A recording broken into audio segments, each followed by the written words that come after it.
Baka magkagulatan, ha? Okay.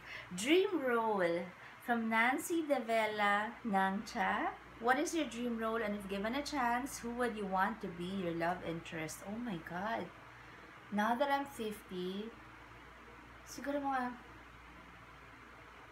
pwede ako mag-mistress, although I did that na in Minsan Minahal Kita. But you know, there's so many ways to play a mistress.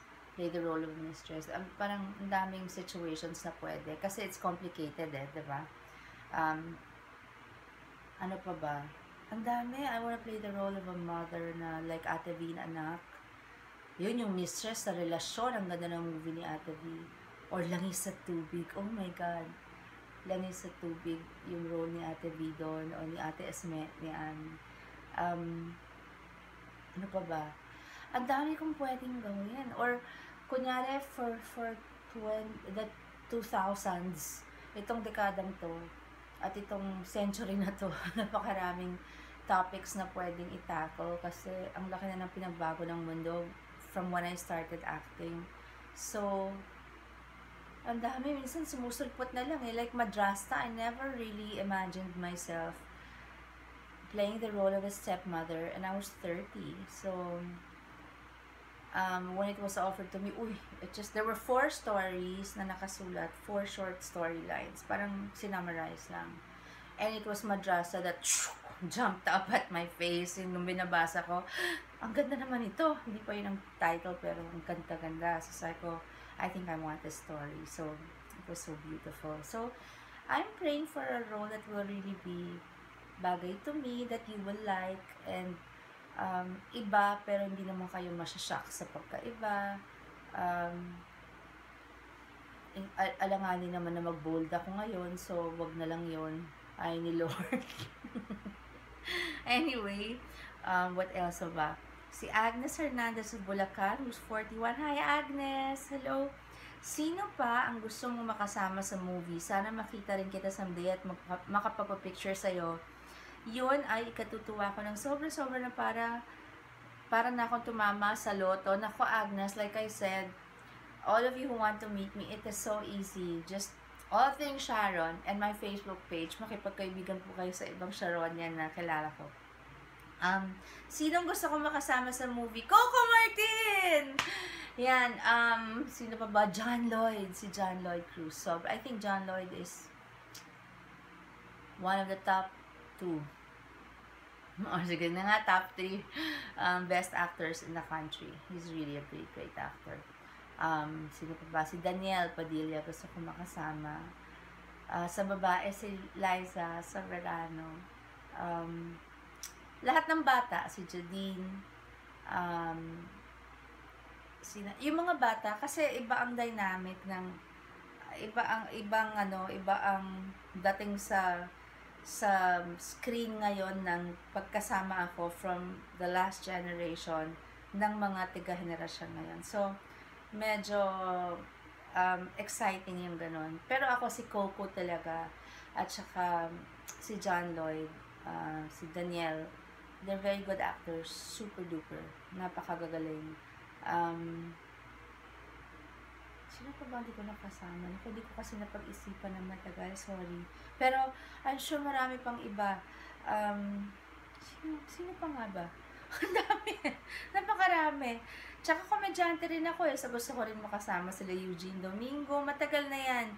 Siyempre yung BFF ko na si Ai de las Alas. I think she should come back and do a movie with Star Cinema. It's about time. Ai is Ai. She's the one and only comedy concert queen. And I'm sorry, I know I'm biased because she's one of my dearest friends, but Ai is such a good person. She just really deserves the best. And, sino pa ba? Ang dami. Si Bayani Agbayani talagang gusto ko makasama. Yan ang parang staple ko. Kung pwede lang lahat ng projects ko kasama siya kasi masaya kasama talaga si Bayani at magaling din. Okay, ano pa ba ito? Si Gigi. Hi, Gigi. Gigi Villadarid. Ayan, kilala ko si Gigi. What roles do you want to portray at this point of your career? I think I answered that kanina na, G. But you also make suggestions kasi I might bring them up with the producers. But at this point, like I said, just like Madrasa came to me as a surprise, I don't know talaga what I have. I'm an actor, so whatever comes my way na feeling ko bagay sa akin at mapoportray ko ng tama at it always depends on the story. It is always, in the end, kahit kasama mo si Empoy, kahit kasama mo pa kung sino, it will always be the story that will determine kung kung gagawin mo ba o hindi. Hindi lagi yung sino ba kasama niya. Kasi kahit kasama ko si Gabby sa pelikula, o si Richard, o si Robin, tapos ang pangit naman ng storya, walang pupuntahan, di ba? So, it will always depend on the story. So, I'm waiting for something like Madrasta to jump up at my face again and say, make me, di ba? Shoot me. So, ang ganda. Thank you, G, for your question. And from Lori, I know Lori also. Lori ang tao ko. Hi, Lors! May plano bang gumawa ng movie with Casey o album na kasama sina Casey at or Frankie? At this point, Lors, wala pa. Kasi I'm trying to make them, as always, I've been parang letting them go muna on their own. You know, I think it's hard enough to be in the shadow of parents who are medyo not anonymous, ng medyo kilala. So, to be in the shadow of their mom or their dad, their respective dads, parang, kawawa naman yung mga bata mauubusan ng, or mawawalan ng, mahahating atensyon. So, I'd like them to develop talaga what they want. Si Frankie hindi naman mag-full-time showbiz yan, at least for now. Casey, I think, has established herself, her name, and has done very well. Baka mauna si Casey at ako kung sakasakali man, but it's not really a priority at this point kasi masyadong too close to home, ganon. So maybe someday pa. And Lori, again, are you willing to read scripts written by your fans and produce them in case you like them? Of course, I don't have to produce them because they're producers just waiting, but I can also produce them up to a certain budget because nowadays, sa dami ng pelikula, how nice to make indie films na, like Crying Ladies was supposed to be an independent movie. All of a sudden, biglang naging mainstream kasi hindi namin nakalain na ganun kalakas yung kikitain niya or yung dating niya ganun kagaling, di ba? Ang galing ni Mark Mayley. So, you never know. You know what? I made a mistake when I made the script writing contest. That's why it stopped. I should not have said script writing contest. I should have said a storyline contest. Storyline means just write the synopsis. Ito lang yung storya. Si ganito, si ganyan, ito yung characters, ito yung nangyari. Parang gumawa ka lang ng storya. Ilang mga 2 pages. You know, it's very hard to read a long submission. So, pag ganon, ang ganda-ganda pag meron kang medyo natisod kasi napakagandang story. The concerts from Gigi. Will Sharon at Soler be released on DVD and be sold commercially? Unfortunately, no, Gigi, because it was produced by Soler, so there wasn't really any TV coverage or DVD recordings. Also, ang hirap magano like even Sharon, the mega event, remember before? We couldn't release it on DVD because, well, Viva didn't really want to give the rights to certain songs like Sana'y Wala Nang Wakas, Biting Walang Nining, you know, the anthem. So, ang hirap naman gumawa ng DVD na wala yung mga yun. So, kulang. Ang hirap pag merong mga politics na gano'n, mga detalye. So, how sad. But I hope you love that concert because I put my heart and soul into it. I think, now, I think, to this day, I think my Sharon at Soler was the most personal yet among all my concerts. I really put my heart and soul and showed my heart and soul. So, I hope you loved it because I really loved doing it. Bitin na bitin nga ako. May concert tour ka ba? Meron dito sa Iloilo. This is from Kate Goles. Sa Cebu, from Jojo Alquizar. Mahal na mahal kita mula noon pa hanggang ngayon. Thank you, Jojo. I love you too. Kate, thank you. Zamboanga, Tarlac, Hong Kong, Dubai. This is from manager De La Cruz Cheng, Jeannie Grace, Manuel Duncan. And then there's Marcy, Elise, Elamar, Mary Grace Pineda. Tapos sa Texas or sa US from Angie Sabalyo. One of my childhood dreams is to meet you personally. I always miss it whenever you do concerts here. I am so sorry, Iloilo. Cebu is a possibility, but I don't know where in my... You know what? My schedule, I have to tell you, is full up to next year.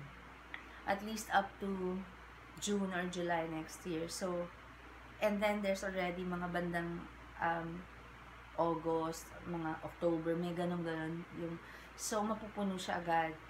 We always plan for the following year kasi at the end of the year, so medyo it's puno. I'm so sorry, I don't think I can go to Iloilo. There are no plans, at least for now, but you never know. Cebu is possible.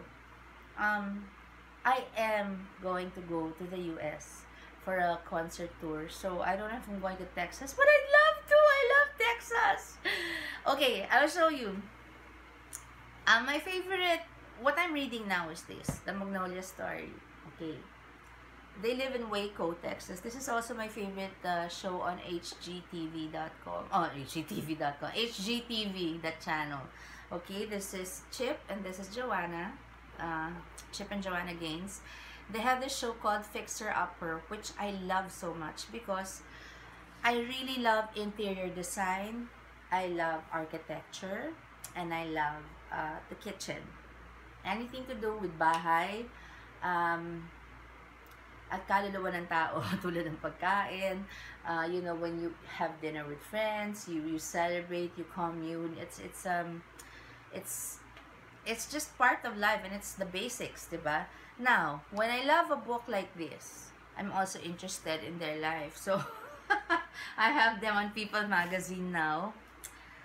I have their book on my iPhone. So, that's their book too, the same book. And I have it on one of my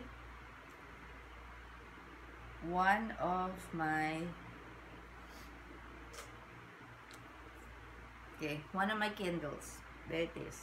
So it's really that's how I am. I'm medyo obsessive when it comes to that. When I love something, I really love it. So can you imagine? When I love someone, I really love someone. So anyway, oh, this is from Jack David.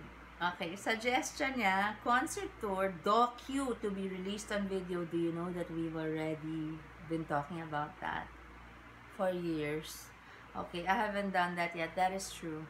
And actually, even when we go abroad this time, I plan to bring a photographer and a videographer to document everything because I'm 50 and I'm also planning to write a book myself about my life and career.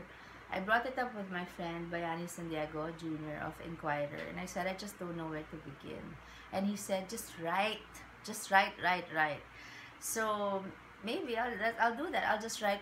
Kasi if it's straight from the horse's mouth, pag ako talaga, walang mali. Ang daming sumusulat about my life na medyo hindi accurate masyado or accurate siya ng 50%. Pinakamalapit na yung 90%. Doon, hindi pa rin nakukuha lahat. So, when it comes from me, you'll know about my childhood. I'd love for you to know how my childhood was because, oh my God, it was the best. My parents gave me the best childhood and I think I'm the person I am because of that.